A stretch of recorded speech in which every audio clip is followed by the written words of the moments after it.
Welcome, everybody, to this workshop on using databases to find graduate funding opportunities. I'm Dr. Keith McCall, the Acting Director of the Office of Graduate Fellowships and Awards, part of the graduate school here at FSU. And our role at the university is to help you, graduate students, um, identify and then apply for external funding. So grants, fellowships, scholarships, or awards that come from outside of FSU. We are here to help you identify some opportunities and then primarily to help you actually apply for those things. So as you'll see in that bottom line there, in most cases, we cannot tell you what you should apply for because there's a lot of different funding opportunities out there for graduate students. I work with, maybe about 20 awards that I see people applying for regularly, and so I'm pretty familiar with that handful of awards.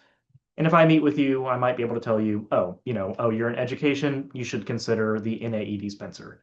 Or, oh, you're in marine biology, you should probably apply for some things through the Florida Sea Grant. Like there's going to be, one or two things I might just be able to mention to you based on just your disciplinary field, your home department. But when you start looking in the databases that we're going to look at today, you'll see that there are sometimes hundreds of things that you might need to wade through to find the things that are most relevant to you. I don't know all of those things. I don't know what is going to fit for you best. And there's one of me, and there's 11,000 graduate students at FSU at this point. So we simply don't have the capacity to do individual funding searches for students, which is why we're doing today's workshop on how to actually use the databases. You all have access to all the same resources I would have access to find you funding. So today's goal is to show you what those resources are, give you some tips on how to use them, how to organize a funding search, and then let you get started in searching through those databases to actually find some opportunities. When you have found things you want to apply for, we will work with you one-on-one throughout that application process. I can meet with you to discuss a number of different awards you're interested in, help you strategize them, help you prioritize which ones are best fit, and to help you plan and then draft an application to have a very strong application go in for any of these things that you may want to apply for. So just some basics on database searching. Most graduate funding opportunities will be identified using database searches. Um, there might be things that your department sends out emails for every once in a while. There might be things that I advertise through our Canvas org and other places every once in a while that maybe are a good fit for you. There might be things that you just see on, maybe through a listserv, through a professional society that you're a part of or something like that. That's great. Every source of finding out about something you could apply for is wonderful. But if you want to see the big list of things out there, that work's going to happen in the databases. It's true, though, that database searching is tedious. It's time consuming. That's just kind of part of the process. It's like any online research, any other type of database research. It just takes a while to sort of structure a search and to wade through the different responses that you might get. If you do a very broad search, you're going to get a lot of hits, and there's going to be only a handful of them that are relevant to you. So you've just got to scroll through a lot of stuff that isn't going to be relevant. If you do a more narrow search, you'll only see a handful of things, but you'll know that there's a lot of stuff out there that you might have been able to apply for that didn't fall into the narrow search that you did. We'll talk more about that in a little bit. When you're doing searches, there are multiple different funding databases out there. I recommend you use at least two. The two that I think are great starting points, the two that we're going to spend the most time looking at today, are the Fellowship Finder from the University of Illinois and Pivot, which is a database that FSU subscribes to. Know that searching is a process. It's not a one-time thing. It's not something you're going to do for, today and then never return to again.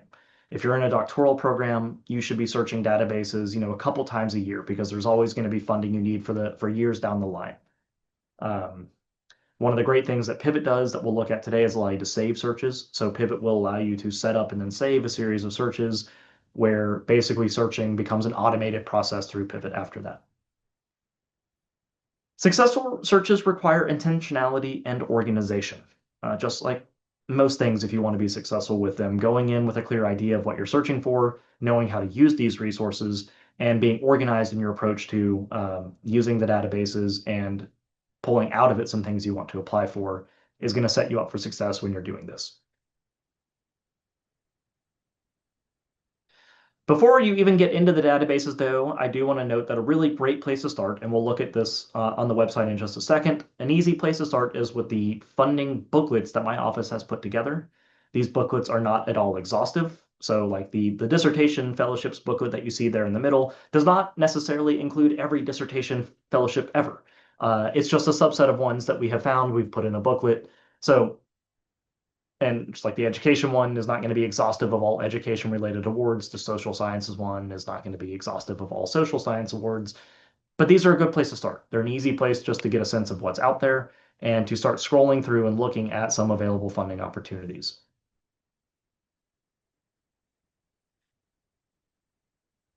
When you start looking for funding, it's worth knowing that funding can be tailored in a number of different ways. And you can use those different ways to search for funding. You can also use it to sort of narrow down or to know that you're searching for funding for particular goals that you might have or particular activities that you would like to do. So there's funding that just might provide, educational expenses that just make it easier to defray some of the costs you have as a graduate student. Particularly if you're a student who's not funded through an assistantship, a fellowship or a scholarship might be able to provide you with educational expenses that just allow you to complete your education without taking on loan debt or as much loan debt as you would otherwise. There's other types of awards that will allow you to do things that your graduate program may not have already built into it. So like travel for language acquisition. That's not necessarily built into your program. It's not something you have to do to graduate, but it's something that a fellowship might allow you to do beyond the university, beyond what your graduate career would already entail. So some awards are going to be focused on sort of just helping support you in doing the things that you need to do to complete your degree. Others are going to be awards that aim to sort of add value beyond what's already built into your degree program. When you start searching for awards, consider the focus. So again, to go back to this slide for a moment, there are awards that are focused on activities like travel or dissertation research, dissertation completion, but there's also going to be awards are going to have different focus on sort of research areas or topics or disciplines. And that can be very broad. So a couple examples here. The NAED Spencer Dissertation Fellowship, in its own words, says that this fellowship supports candidates whose dissertation projects bring innovative and insightful approaches to the history, theory, analysis, or application of formal and informal education. It's a very broad definition of what that award covers. It's basically just sort of anything education related. So you don't even have to be in an education program. You can be a historian studying education history. You can be a sociologist. You can be a whole range of things where your dissertation is focused on something education related, and the NAED Spencer is an award that could be a good fit for you. On the other hand, the GEM Report Fellowship supports researchers who aim to bring a novel perspective to comparative and international education development to aid the achievement of the Sustainable Development Goal, SDG 4, the Global Education Goal. So that's a much more specific focus of that fellowship, right? That's not just everything education related, that is focused specifically on comparative and international education. So if you're working on the history of education in the United States, you would be eligible for the NAED Spencer, but you'd probably not be eligible for the GEM Report Fellowship, right? So awards can either be very broadly focused on your disciplinary area or much more narrowly focused on subfields or areas of research. And when you get into searching in the databases, you're going to want to search by both of those things. Other examples, just to make the point again. So if you're a STEM student, you may be familiar with the National Science Foundation's Graduate Research Fellowship, the top listed award there. The NSF GRFP provides 3 years of funding over a 5-year period for students in a broad range of STEM, social science, and STEM education disciplines. So if you're a student in chemistry, if you otherwise fit the eligibility for the NSF GRFP, they don't care whether you're doing organic chemistry or inorganic chemistry. They don't care. You're already in an eligible field. On the other hand, the Florida Sea Grant Guy Harvey Scholarship specifically funds research on, excuse me, ecology, management, and policy issues related to sustainable marine fisheries. Florida Sea Grant doesn't really care if you're in oceanography or if you're in marine biology. They don't really care about the disciplinary area you're coming from. They care about the particular area of research you're pursuing. So again, when you would structure a search for funding, you'd want to search by both things, both your broad discipline. So if you're a student who does If you study, coastal ecology, but you're in the oceanography area here at FSU and Earth, EAOS, great. You could search by both oceanography or marine oceanography as key terms. You could also search specifically by like ecology. And so you could be eligible for both a broad STEM award that supports oceanography and for a more narrow award that supports the particular area of research you're interested in. And we see something similar in the humanities and social sciences with these two examples. The Institute for Humane Studies is the more narrow one here. It provides funding specifically for research on classical liberalism, so things like individual freedom, rule of law, civil society, pluralism, citizenship, um, different sort of keywords like that. If your research is involved in those things, the IHS might be a good funding organization for you. On the other hand, the Mellon ACLS Dissertation Innovation Fellowship doesn't care what your actual area of research is, as long as you're in an eligible field of the humanities or interpretive social sciences. So you could be studying, the Holy Roman Empire, or you could be studying, modern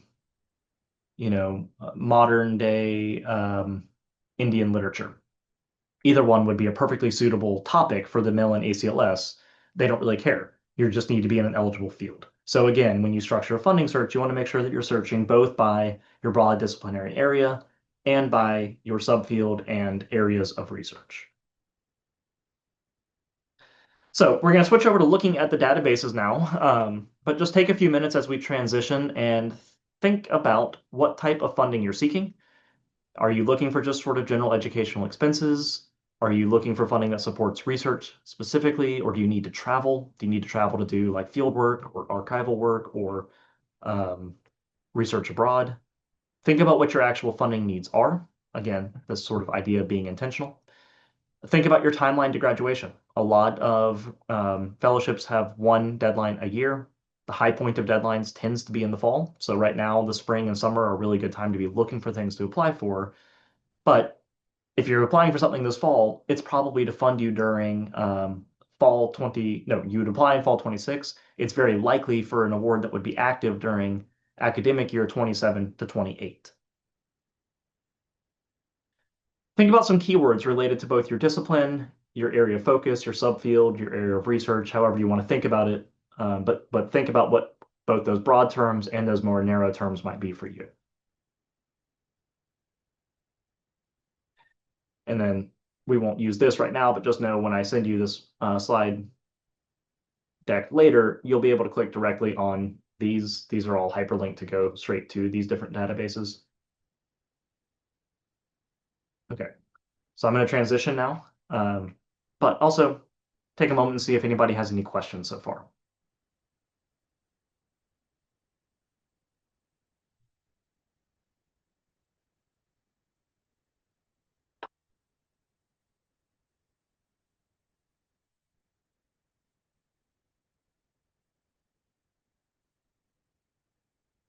Feel free to drop questions in the chat if you have them, or just take yourself off mute.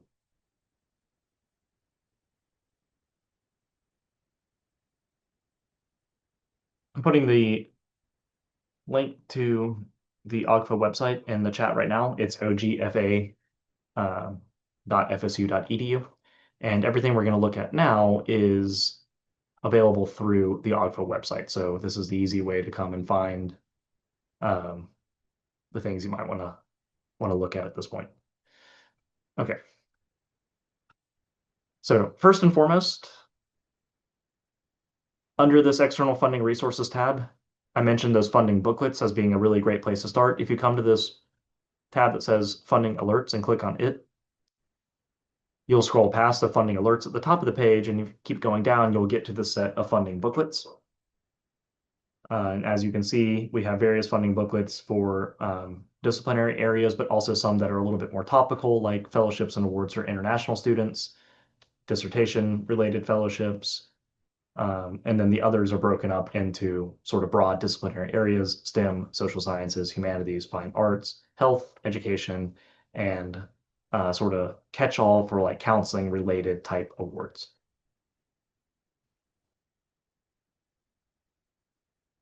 But we're primarily here to talk about funding databases. So let's take a moment and transition to those. So again, under external funding resources, go down to funding databases, and you'll get to this page, which I'm also going to drop in the chat. I'm not going to spend a whole lot of time talking about FS4U, but I do want to acknowledge that it's here. You should use it. These are donor-funded awards through the FSU Foundation. It's a pretty simple process as I understand it. My office doesn't have anything to do with these. I'm not really entirely sure how these awards are managed, but my understanding is that basically you sign in, you complete an application, and you'll get matched to awards that you may be eligible for. So I've had multiple students tell me, it took them 15 or 20 minutes. They completely forgot they ever did it. And then months later, they got an email letting them know that, they had gotten a $3,500 scholarship through the FSU Foundation. So I think it's well worth everybody knowing about this and going ahead and going through the application process. Doesn't take much time to do, can't hurt, and might lead to you getting a little additional funding. But we're going to focus on the external databases. So we'll start with the Fellowship Finder at the University of Illinois. It's one I think is really easy to use and a great place to start. I'm going to drop this link in here as well. University of Illinois does a pretty good job of keeping this up to date. They invest staff time into working on this database, keeping it working, keeping it updated. It's a pretty good one. And as you can see from the interface here, it's pretty easy to use. So I suggest you start by just structuring a pretty broad search. And so for this one, I'm going to go ahead and I'm going to pretend I'm a student in sociology. So I would just say I'm in social sciences. You can do whatever type of citizenship is relevant for you. I often think it's worth just leaving it as all. But like if you're an international student and you just don't want to have to see things that you're not eligible for based on citizenship, feel free to go ahead and click over to international students. For stage you're seeking funding, I think there's a lot of overlap between master's and early years of doctoral. I often structure a beginning search just by clicking both and going from there. I don't really ever find this one very useful. I'm not entirely sure, how some of these things get classified in the database, and I don't want to miss out on something that might have um, multiple ways you could use it. Like, I've had students apply for fellowships that have significant research funding that would allow them to do research abroad. So what the difference between a research abroad fellowship and a fellowship is, don't know. So I just say leave it as all. And then down here, the limit results to, the only one you absolutely do not want to do is limit results to University of Illinois students, right? Because you don't need to see the internal funding that University of Illinois students are eligible for, because as an FSU student, you're not eligible for it. I also recommend not doing this. A lot of people think that smaller awards aren't worth their time. I think it's a lot of, you're going to put a lot of time into an application that might only be for, a couple $1,000s if you get it. But because of that, a lot of people talk themselves out of applying for smaller awards. Those awards wind up being less competitive, and winning something smaller can make you a lot more competitive for winning something bigger down the line. It's sort of a weird truth in the funding world that funders like to give funding to people who have already gotten funding. So if you can show that you've won anything previously, it will make you a little bit more competitive for that next thing. So apply for the smaller awards. They're absolutely worth your time. If you want to limit results, like if you are a woman and you think, well, I want to see things that I'm eligible for because I'm a woman, absolutely do that. But also remember, you're not limited to just those awards, right? You can still also apply for everything that isn't just for women. So don't limit yourself, but feel free to use any of those markers that fit for you. So right here, I've just structured a really broad search: citizenship, all, social sciences, basically somewhere like in the early years of a graduate program, and all types of funding. And I'm going to hit search. And we're going to see that it's 325 results. This is why I said database research is a little bit tedious and time consuming, because what I would tell you to do at this point is just scroll through the 325 that are here. You can see that the way this database structures this is just alphabetical by the name of the award. So there's no reason to think that what's toward the top is any more relevant than what's going to be halfway through or at the bottom. So just take your time and scroll through it. You can pretty quickly tell from the brief description that you're going to see here whether something is relevant for you. So let's say I'm a sociology student and I'm interested in studying how migration has shaped political identity in the last 50 years. So a American Association of Family and Consumer Sciences is not relevant to me, right? Like I can just completely skip past that award. I can tell pretty quickly. I don't need to read anything else about it. And so you just keep scrolling down until you find ones that do seem useful for you. Um,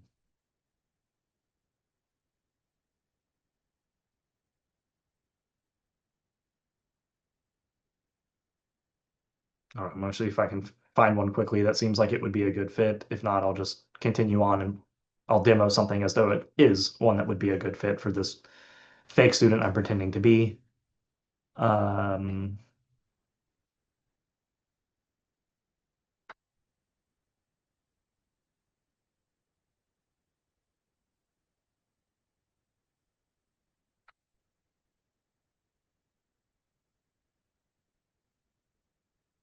okay, I'm just gonna pretend this electoral integrity project seems like a useful one.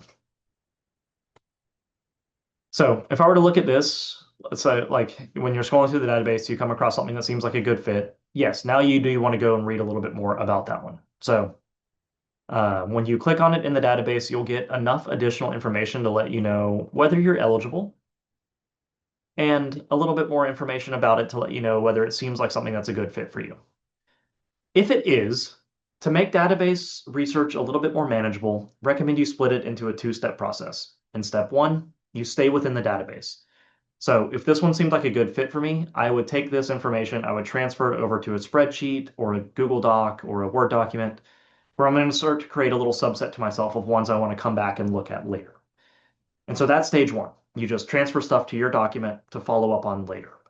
Because otherwise, if you start clicking on the links, sometimes, next thing you know, you're reading about the current fellows, you're looking back at things. It's been half an hour and you're looking at one award, and you're now, 11 tabs away from where you were in the database. Um, and you're still in the ease of all of these results in the database, right? So step one is just get through your database results. Step two is to come back to the subset of awards that you've identified to follow up on and look at those a little bit more in depth. Like at that point, you can let yourself go to the website, read it, read about the winners, read about the application process, review process, whatever. Now, I said I'm pretending I'm a student in sociology. You might be thinking 325 results. I know I saw a little place on there for a keyword, so why not use it? Well, you absolutely can, but here's what will happen when you do. So I'm putting in the keyword sociology. I went from 325 results to 10. There's 315 results I'm now not seeing. Almost certainly there's results in there a student in sociology can apply for. But in the database, that award might just say, this is open to students in all areas of the social sciences. That phrasing is obviously inclusive of sociology, but because I've now used the keyword sociology, I'm not seeing that result in here. Excuse me, there's no great way around that. That's just sort of part of how databases work.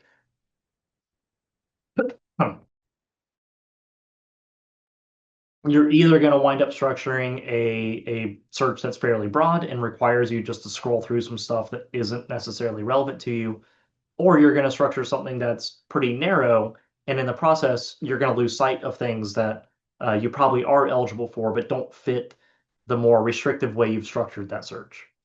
My advice is just do both types of search and take your time. When you do the more narrow one like this, yeah, you're probably going to see things that are a little bit more relevant. So you might find like a really good fit award here, but you should still do the very broad search. And again, just take the time that it takes to scroll through those 325. That's not insurmountable. You can do that over the course of a couple hours, over a couple evenings. Just leave the tab open, scroll through it. You'll see that this fellowship finder does have this add to folder function, which is pretty cool. You can add things and remove them. And so you can go through and just be like, yeah, that seems like a good fit. That seems like a good fit. That seems like a good fit. And then you can tell it to email your folder to yourself, and then you'll get that list of things.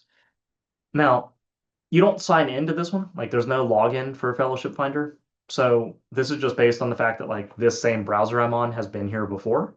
So if you clear your cache or on a different computer, you're not going to see your same folder. So the folder is just a browser-based thing.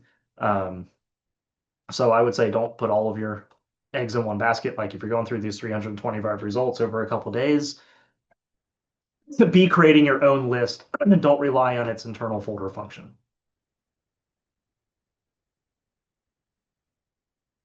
Any questions about Fellowship Finder before we move on to look at Pivot?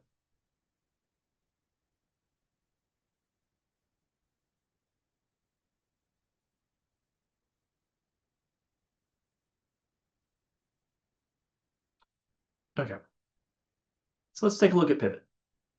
So as long as you have an active FSU ID and email, you should be able to log into Pivot. I logged in earlier today, so it's not making me go through the login. Typically, when you first log into Pivot, you'll get a screen that asks you to sign in through your institution. There's a drop-down list. Just drop down and find FSU, and then you'll go through basically the FSU login process to get into Pivot.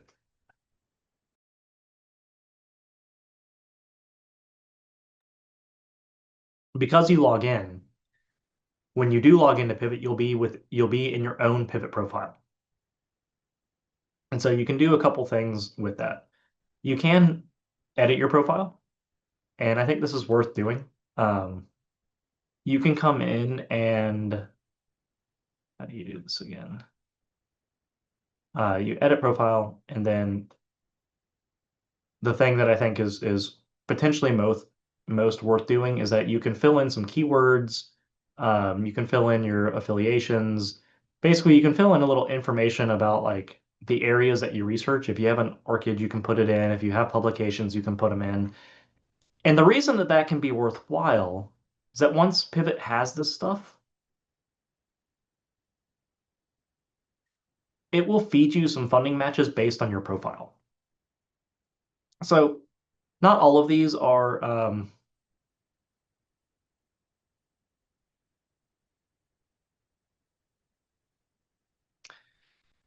yes, Bhushan. So to answer your question, so the only thing my office doesn't do is do funding searches for graduate students. So like I can't tell you what to apply for. I can't do that funding search for you, but absolutely I can work with you on those applications. That is exactly what my office is for. And if you're here today and you're going to go give these databases a try and you want to meet in like a couple weeks because you want to have like a 30-minute thing just to go through using a database again, we can definitely do that. I just can't like say, okay, I'm going to spend the next few hours doing a funding search for this one student.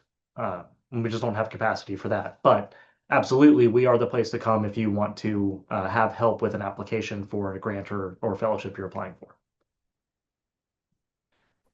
So in these things that Pivot will match you with, they're not always going to be great fits, but it only takes one or two to be a great fit, right? Like there might be one or two that are really relevant for you based on your profile.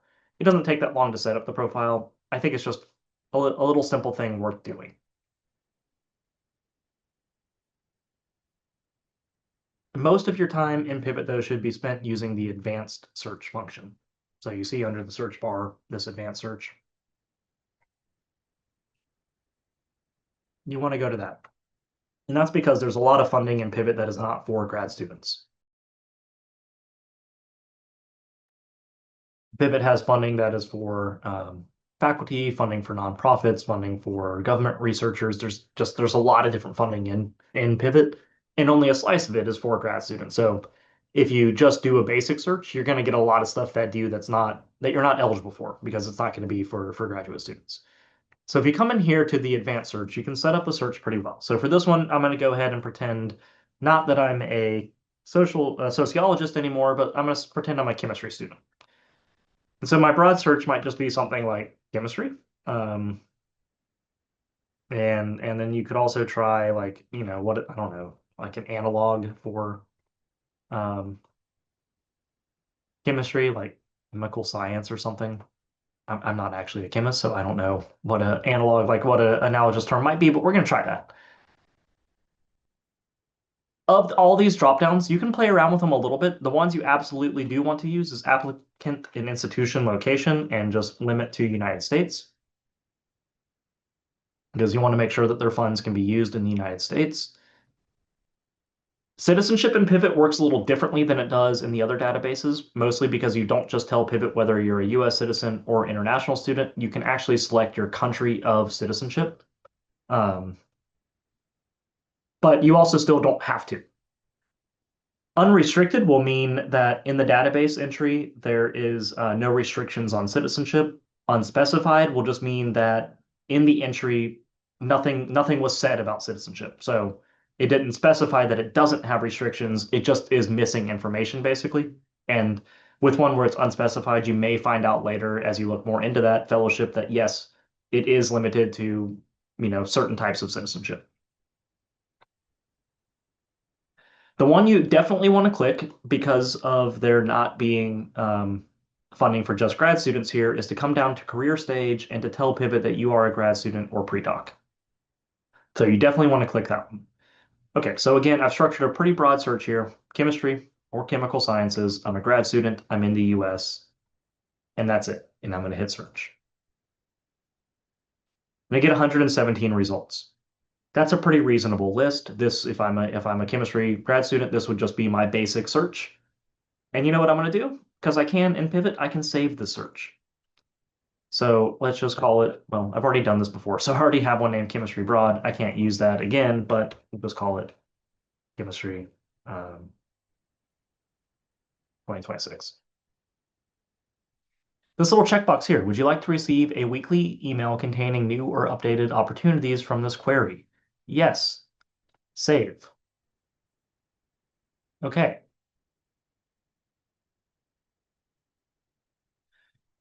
Uh, yeah, so great question. The thing is like some funders may not fund like they may not have their agreement, they may not have the ability to actually fund things in certain regions or like there might be a UK funder who says, well, our funds are for people studying in the UK. There might be other funders who say this is for studying in the US. This is for studying anywhere in the world. Those last two options, as long as you put US, that would be fine. But you don't need to wade through a whole bunch of results, and we can see what the difference would look like. So we got 117 here. If I refine this and I take out applicant location, and we're just going to redo the search now. Well, that's weird. It went down. I thought it would be more. I think it's just so in playing around with how this database works previously, limiting your applicant and institution location is just a way to ensure that anything you apply for that you see on that list will be something that can fund your education at a US institution. Again, like you don't need to see funding that is saying, we are specifically going to pay for you to go to school in Holland because that's not where you are.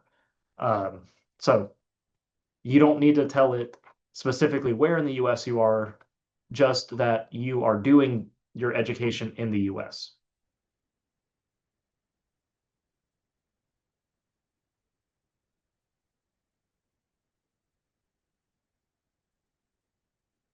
Okay, so we saved the search. Now the cool thing you can do in Pivot is come under this little home icon and go down to saved searches, and then you'll see all the searches you saved. So we just saved this one called Chemistry 2026.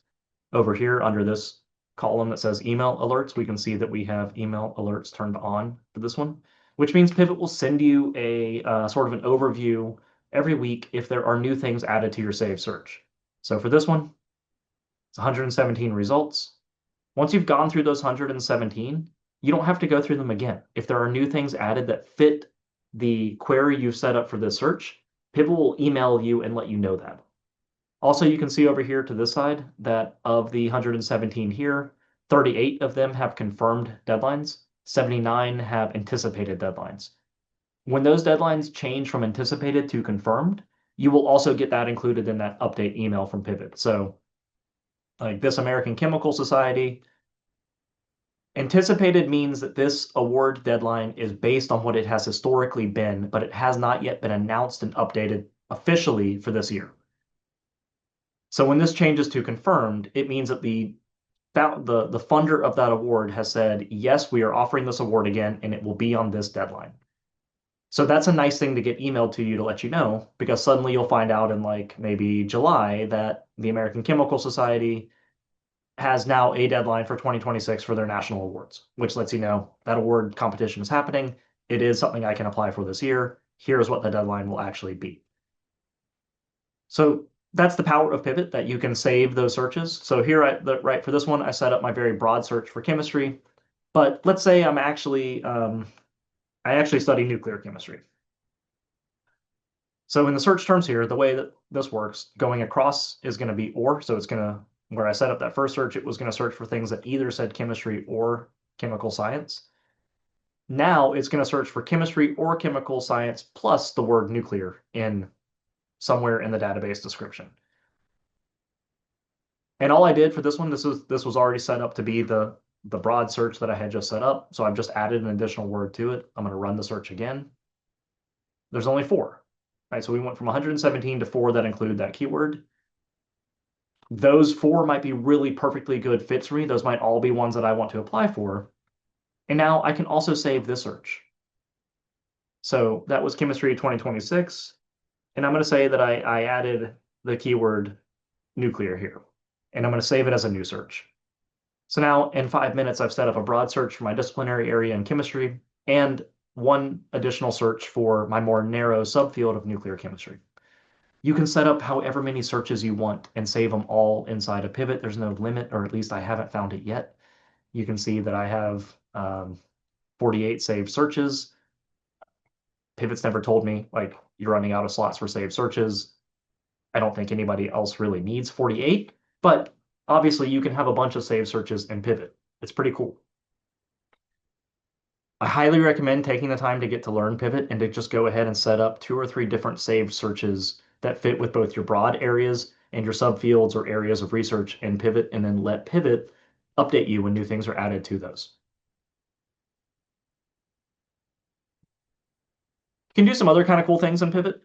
Some of it in Pivot is a little hit or miss, but some things here are interesting, worth playing around with a little bit. Like, um, actually, I'm going to go back to, well, no, this is fine. I'll stay here. Like if I want to read this American Chemical Society National Awards, and I think like, oh, this is great. This award is everything I'm looking for. You can track this individual opportunity. So now it gets added to your tracked opportunities. Now you're tracking this one individually. So again, you can use Pivot to sort of create for yourself that subset of things you know you want to apply for. But I can also come to this little link here, which is a little bit interesting. I can say, see more ops like this, and I can click it. And now Pivot's going to run a search based on that fellowship. Now, here is, like I said, Pivot can sometimes be a little hit or miss. We just used that American Chemical Society award to search Pivot for other awards like it, and we're getting close to 6,000 results. Unfortunately, when you do this, there's not really good ways to filter that back down. Like, you can see over here that now I don't have a way to filter this by career stage. So this is not all just ones for grad students anymore. This is blown up, and there are now, almost half of the ones I'm seeing here are ones that an academic institution can apply for. Sometimes when you do the C ops like this, you'll get a much more limited list. Sometimes you'll get a huge list like this. Again, it's kind of hit or miss about whether that's worth doing, but it is kind of an interesting thing that Pivot lets you do. So you see, I'm tracking this one. If I go to my little home icon, I can see my tracked opportunities. These are the individual awards that you might be tracking now. And again, you'll get emails now, like when that deadline changes from anticipated to confirmed, you'll get an email letting you know because you're now tracking individually that particular award.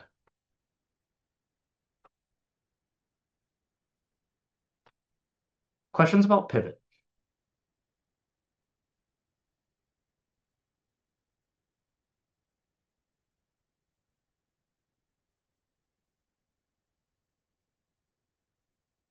Questions generally about searching for funding?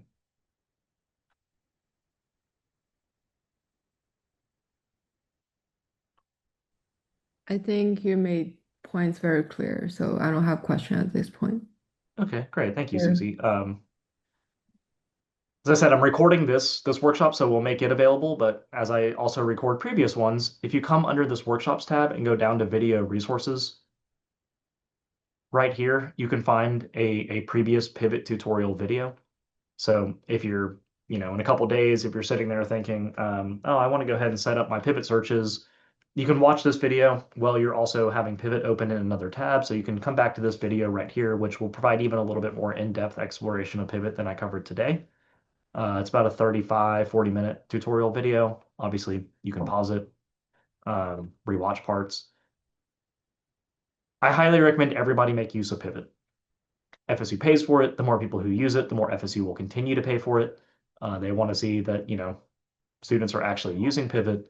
But Pivot's very complete. It's updated constantly. It has a staff who run it. It's a part of ProQuest, who also host dissertations and theses and um, article databases and such. So, a big organization that runs it. It's got more, it's more complete even than the Fellowship Finder is.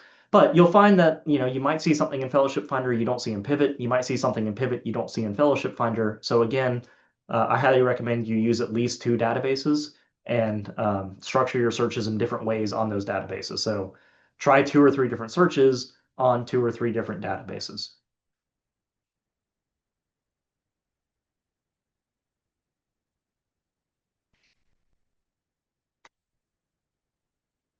Questions, comments, concerns, discussion?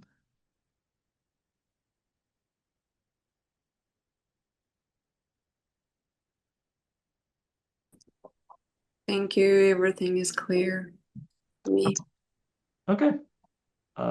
Well, as I said, I'm happy to follow up with you individually. I encourage all of you to actually try getting into the databases and doing some searches first on your own. Um, but if you feel like you're just not getting the hang of it, or you're striking out and you just, you feel like you shouldn't be, um, can set up a meeting with me. We can meet, we can sort of troubleshoot. And outside of the databases, I think it's also a couple things are worth doing. One is, yeah, just Google searches sometimes are worthwhile. Um, you'll find a lot of um, not very relevant and potentially sort of scammy fellowships or grants sometimes going through just Google searches. But, you know, it's one more tool. It can be worth doing.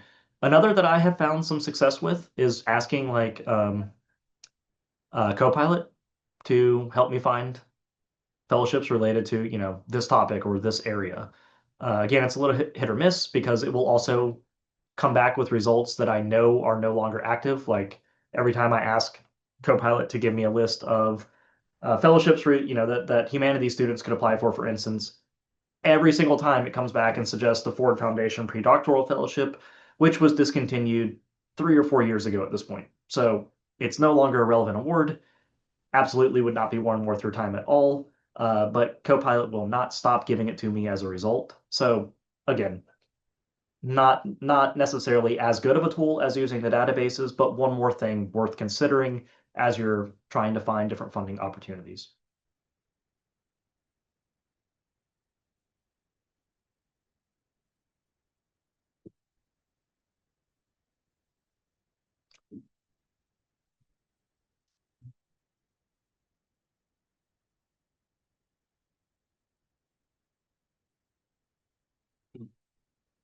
Uh, Okay, thank you so much. This is actually very helpful. So thank you. yeah, you're very welcome. I'm glad you all are here. Again, once you have found things you're interested in applying for, that's where I spend the bulk of my time is working with people individually on developing those applications. So we can start at the beginning to sort of strategize, to understand what that funder is looking for, what that award is looking for, to think about how you're going to align your responses in the application to that particular mission and vision of that particular funding mechanism. And then, feedback on multiple drafts as you're going through. We can also talk about like who would be good recommenders for particular awards, help you strategize those recommenders. Basically, anything that's helpful to support you through the application process. That's what I'm here for.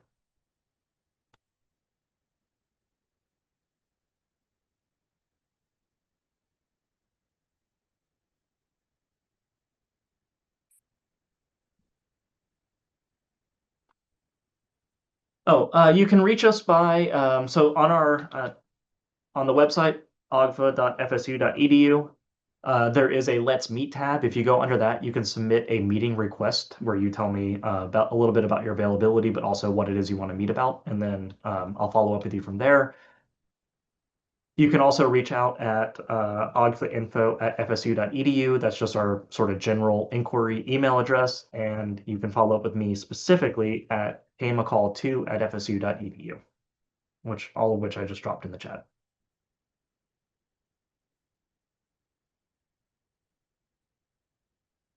Yeah, you're welcome. Okay, well, thank you all. I hope to see you at future workshops. We'll be doing one later later this semester in March on actual like tips for writing applications. So, if you think you will be applying for things, I think that one would be a good one to attend. And then in April, there'll be one on just sort of generally approaching the application process, thinking through the different moving pieces of an application, building a timeline, things like that. So I hope to see you again this spring, or at least at somewhere along the journey of your graduate education.